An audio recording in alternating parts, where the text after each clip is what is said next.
Suikoden started off as a heavily underrated series from the mid-90s and early 2000s.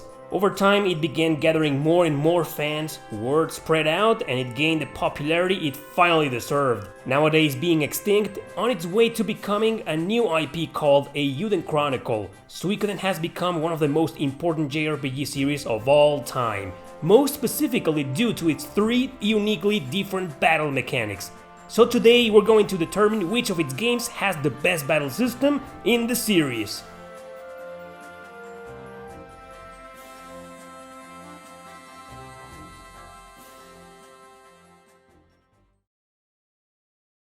Each of the 5 main titles in this legendary franchise has 3 different combat modes. Its spin-offs only had 1 and they were good, but kinda average to be honest, so I'd like to focus on its main releases to see which one had the best battle system. And since there's 3, maybe only one will stand out per title. Let's find out! Starting off with a regular turn-based system, which is the one you'll be playing the most in the games, it engulfs the random battles and most of the boss battles. With the exception of Suikoden 4, each game could have up to 6 party members per battle. In every system, you select everybody's actions at the beginning and the order of execution intertwines with the enemies. Now, the first 2 games had it cool, featuring some combination attacks and the use of runes, which means magic attacks. Back then, it was a great idea to see a turn-based RPG with so many active party members at once. If we count the possibilities of combinations and magic attacks, I'd say they had an original interface. The evolution was kinda lame in my opinion though. As much as I love Suikoden 3 and 4, I felt developers took a wrong turn somewhere. In 3, you could only select the actions of 1 character per row of 2 characters, which meant the other one would act randomly or just defend. This only made the battles harder and disorganized, less strategic. 4 was great, remove that, but also watered down the number of active allies to 4. Like, why? What was wrong with 6? So finally, Suikoden 5 came about, went back to 6 party members and added some really cool features to keep the battles more engaging, which is why I think it has the best turn-based system of the series. First of all, you could now change formations. The more you advance in the game, the more of them you could acquire or learn. Suikoden 5 is a challenging RPG, perhaps a little bit more than the others, so some of these formations were pretty useful if you were in a bind. Each had their own unique advantages and disadvantages, so it was all about finding which one was the best for a certain boss or area. Second, in 3 and 4, you could take with you non-fighting allies as support members. Each will do different things like healing your party after battle or buffing them before it. But we already established those 2 games had flawed combat mechanics, 5 doesn't, and it also has support members, something I wish Suikoden 1 and 2 could have had. Another thing they didn't is that in Suikoden 5 you can have a couple of reserve party members to switch to outside of battle at any given time. Those are all the most relevant features in the turn-based system of the game. It's not a drastic evolution from its predecessors, I know. Let me put it this way. Suikoden 5 simply took everything right from them and improved it by adding a few extra characteristics that made battles more fun. Let's talk now about the duels. Once again, they are quite similar in every release, with a few differences between them. The first game had a clunky interface, but it still worked just fine. It was innovative back then, and I don't think any other RPG had something similar. Simple enough, it revolved around a rock, paper, scissors mechanic, but you'd have to guess or rather anticipate the enemy's move by what they were saying. Often it was too easy to know which kind of action they'd perform, as it was too obvious, but others, it could be very cryptic, so it was kind of unbalanced. Overall, it laid the basis for the duel system in future entries. Now, based on this, it's not too hard to choose which one had the best one in the series. They were all very similar, with a slightly different interface with each entry. In Suikoden 2, duels were literally identical to the first game, just with slightly better controls. Suikoden 3 added this new feature called the duel gauge. The more the bar moves to the enemy side, the higher the chances of attacking first. This kinda make the rock, paper, scissors rule almost useless, so the predictability of the enemy actions was more dependent on the bar. And in Suikoden 5, there was a time limit to choose your actions. I always felt pressured by it, especially because it produces an alarm sound that makes it even more stressful. Nope, I love this game to pieces, but it had the worst duel system of the series. The duels in Suikoden 4 got rid of the duel gauge and went back to normal, and they didn't have any time limit. But they had two small additions.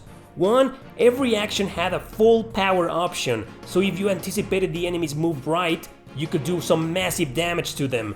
You could only use it once though, which was okay because we didn't want these battles to be too easy. Second, I guess I should add that the duels here were longer, so depending on how much you enjoy them, that was a good thing. In conclusion, I'm saying this game took the original system in Suikoden 1 and 2, basically improving it a little bit. Yep, it's the black sheep of the family, no doubt about it, and I actually agree. However, it at least had the best duel system, just because of those two small details.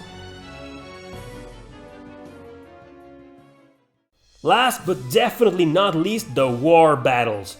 These were strategic in every sense of the word on every Suikoden game. Unlike the turn-based or dual battle systems, these are very hard to compare for one reason. They were all drastically different from each other. Let me discard first the not so interesting ship battles in Suikoden 4, because I've always preferred human army battles and I've never been a fan of ships anyway.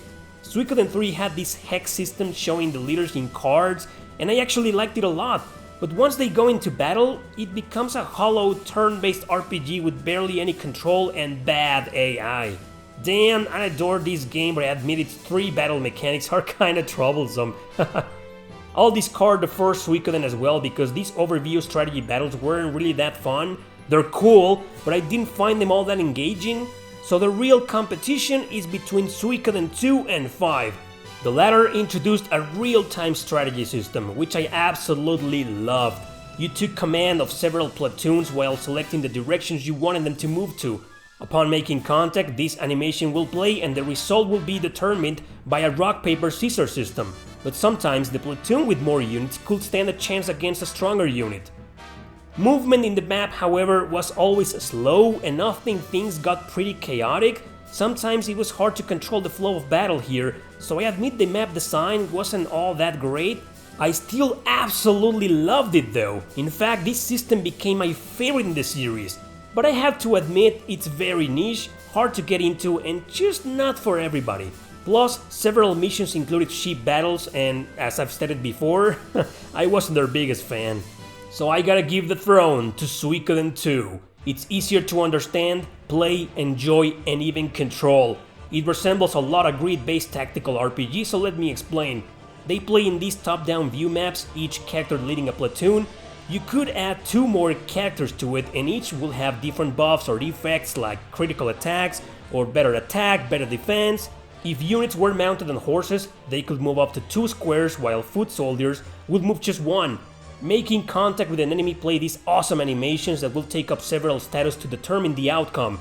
The mission objectives were quite diverse. Sometimes you'd have to kill all enemy units, but often it was just the enemy commanders. Or sometimes you'd have to enter their base with your leader, or survive for a certain amount of turns, etc. Some units can use runes during battle or even flame lances. These could be really helpful to deplete faster the enemy's platoons. And it's important to know because an enemy unit doesn't disappear unless every single soldier is dead. One thing I haven't mentioned is that these war battles in any Suikoden had perma-death. If an ally platoon was wiped out, the non-essential characters to the story in it will permanently die. So since in Suikoden 5 was sometimes hard to control the platoons, the chances of losing someone were higher. That gives more points to Suikoden 2 with its nice interface and map design. Plus, you strategize better because if you mess up, you know it's your own damn fault. Unlike in Suikoden 5 where platoons could mess up just because they were accidentally too close to a stronger one after retreating. Overall, I like the system in Suikoden 5 way more, but I admit Suikoden 2 just had better design. So, to conclude this video, Suikoden 5 has the best turn-based system. Suikoden 4 has the best duel system, and Suikoden 2 has the best war battle system. But if there can only be one winner, let that be Suikoden 5, simply because it's my favorite and I enjoyed 2 of its 3 battle mechanics the most out of the entire series. But that's just my personal pick. What is yours? This series will always be remembered for its several features unique like no other. RPGs with 3 different battle systems, war-based stories and political dramas, army creation, tons of playable characters, gameplay revolving around recruiting them. Seriously, how did Konami let this franchise die? Fortunately, original developers of this series came back together with a successful Kickstarter. They may not be able to hold the same name, but we all know deep inside it will be Suikoden nonetheless. So on to wait for Eiyuden Chronicle to see how its 3 battle mechanics will play out. Thanks for watching, don't forget to subscribe and share this video with your friends. See you next time!